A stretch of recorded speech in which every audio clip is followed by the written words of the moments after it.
अशोक गहलोत को लगता है कि दलित कमजोर है तो हम लोग उनको ईंट का जवाब पत्थर से देंगे। और हमने कहा है कि हम मानते बाबा साहब को, मानते गौतम बुद्ध को, मानते उधम सिंह को भी हैं। जिस भाषा में समझना चाहते हैं उस भाषा में समझा देंगे। हम अपने मान सम्मान के लिए खाल खींचना जानते हैं तो खाल उधेड़ना भी जानते हैं। तय ये कर लें कि इस देश में सबको जीने का अधिकार बराबर देंगे, नहीं देंगे। अगर नहीं देंगे तो एक लड़ाई 1947 में हमारे देश के लोगों ने लड़ी थी, अब एक लड़ाई मानवता के लिए, बराबर के लिए हम लोग लड़ने को तैयार हैं। तो साथियों, बाबा साहब ने कहा है सेल्फ डिफेंस में आप अपने मान सम्मान के लिए कुछ भी करें। तो यानी कि जो बहन बेटियां अपने खेत खलियान में जाती हैं, नौजवान साथी खेत खलियान में जाते हैं, वो दांती खुरपे पे धार लगा लें। अगर कोई आपको गंदी निकाल सके, कोई आपका उत्पीड़न करना काम को, तो स्तर कलम कर लो, युवा शक्ति दल तुम्हारा मुकदमा लड़ेगा। उसी के साथ साथ जिनको लगता है कि आज हमें जितेंद्र मेघवाल की आवाज़ बननी चाहिए तो वो हमारे साथ खड़े हों और जितेंद्र मेघवाल की आवाज़ बने।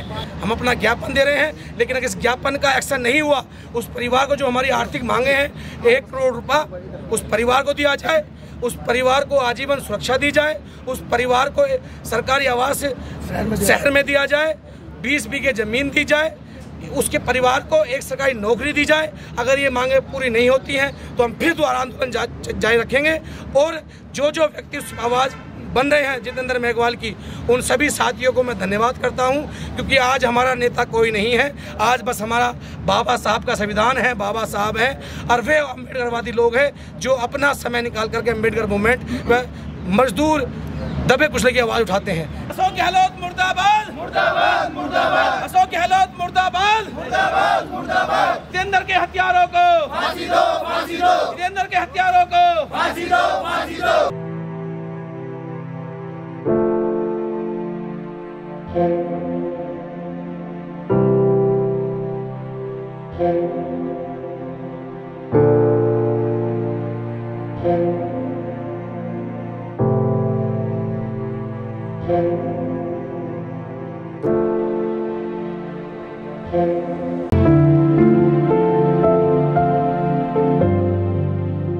हमारी ये मांग थी कि हम ये चाहते हैं युवा शक्ति दल जो हमारे गरीब भाई को, जो जितेंद्र मेघवाल जी की जो मूंछें रखने पे हत्या कर दी गई, उन्होंने हम चाहते हैं कि जो हमारे उसमें फास्ट ट्रैक में मुकदमा दायर कराया जाए और इंसाफ मिला जाए, एक सरकारी नौकरी मिली जाए। ये देश का बेटा नहीं है? ये बताइए, जो जितेंद्र मेघवाल है हमारा भाई, वो इस राजस्थान का वासी नहीं है क्या? उसका प्रियंका गांधी या राहुल गांधी को बोलना नहीं चाहिए? यूज क्यों नहीं करते हैं? तो यानी कि 75 साल आज़ादी के बाद आज भी सरकारों के कान पे जूने रेखती, उनको लगता है कि दलित कमजोर है तो उनको पता नहीं है। तो दलितों को आवाज़ अपनी खुद बननी होगी। आप छोड़ दिए राजनीति के चक्कर, छोड़ दिए पार्टी को पीछे जाना, अपनी ताकत बने, अपने संगठन मजबूत करें। हम लोग यहाँ आए हैं, इन्होंने कहा कि कुछ नहीं होगा। जब हमने राजस्थान भवन का दर्द पीड़ा के साथ ताला लगाया तो जब इनको दर्द लगा कि हाँ अब कोई इनका दर्द हो सकता है, अब हम इन्होंने कहा है कि आपका जो मांग पत्र है वो मुख्यमंत्री को दिया जाएगा। लेकिन इसी के साथ साथ इस देश के दुर्भाग्य से राष्ट्रपति रामनाथ कोविंद से हमारा आग्रह है कि राजस्थान सरकार में राष्ट्रपति शासन लगाया जाए, क्योंकि वहाँ पे दलितों की घटनाएं कम नहीं हो रही हैं, बढ़ती जा रही हैं। लेकिन क्या करें, केंद्र में बैठी सरकार का भी रवैया वही है, दलितों के प्रति उत्पीड़न, और जो अन्य स्टेटों में है तो दलितों का तो शोषण होता ही आया है और हर कोई ना कोई करता रहा। अगले संडे दिल्ली का जंतर मंतर में विशाल आंदोलन होगा। इस बार कांग्रेस सरकार का जो मुखिया है राहुल गांधी, प्रियंका गांधी, सोनिया गांधी, उस आवाज को घेरेंगे, अपनी आवाज उठाएंगे। अगर ये लोग चाहते हैं कि दलित को मारना है तो पूरी फोर्स लगा लेना।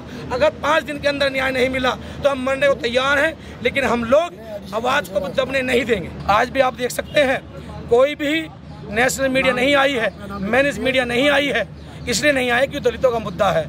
तो जो लोग अन्य पार्टी में दलितों की कुर्सियां पूरी कर रहे हैं, आज हमारे घर में आग लगी है, कल को आपके घर में आग लगेगी। अभी आपने देखा होगा 30 साल पुराना घर छीन ले गया रामविलास पासवान से। अगर वो दलितों के बीच में होते चिराग पासवान तो ऐसा नहीं होता। आपको सिर्फ इस्तेमाल किया जा रहा है दलितों के नाम पर, चाहे वो 131 MP हो या देश में जितने दलित विधायक हैं, नेता हैं। अगर आपने अपने घर परिवार छोड़ करके समाज के बीच में नहीं गए, इनका दुख दर्द बांटने काम नहीं किया तो वो दिन दूर नहीं है। आज हम मारे जा रहे हैं, कल आपको मारा जाएगा। हमने क्या गलत करा? वो तो हमारी आज़ादी पे ताला डाल रहे हैं, वो तो हमारे अधिकार पे ताला डाल रहे हैं। तो हम क्या करें, कहाँ जाए? मतलब आर पार की लड़ाई लड़नी है, जब तक न्याय नहीं मिलेगा। न्याय नहीं मिलेगा, आंदोलन जारी रहेगा। अगर सरकार इस अहंकार में है कि उत्पीड़न किया जाएगा तो उत्पीड़न करे। हम भी बाबा साहब के संविधान में हैं, अहंकार पर हैं कि ऐसी तार लगाएंगे। बुद्ध को मानने वाले लोग हैं, लेकिन आज यहाँ युद्ध की जरूरत है और वो युद्ध होगा संवैधानिक रूप से। इनको बेचैनी हो रही है 5 मिनट के ताले से। उस माँ से पूछा जिसका 25-26 साल का नौजवान साथी मनुवादी भेड़िए खा गए, मूछ रखने पे मार दिया गया, क्या बीत रही होगी उस माँ के? हमेशा के लिए खुशियों के ताले लग गए। वो माँ किसके सहारे जिएगी? जितेंद्र मेघवाल की नहीं, पूरे देश में मानववादी राष्ट्रवादी की हत्या करी है।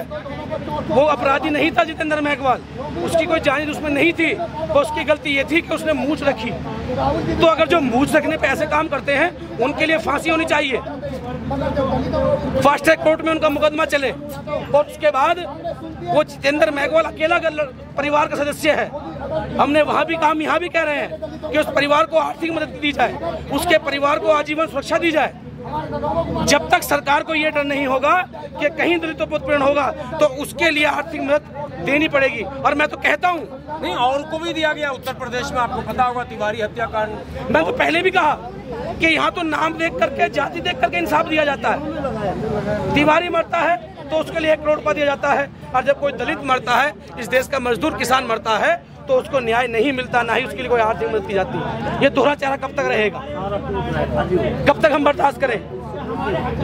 हमने कहा कि उस परिवार को न्याय दिलाने के लिए मुख्यमंत्री जाएं। प्रियंका गांधी जी डीएनडी पे कई बार गई कूद करके, वहां जाकर के कांग्रेस के लोग बहुत थे, लेकिन पीड़ा तो वही है। आज क्यों नहीं जा रहे?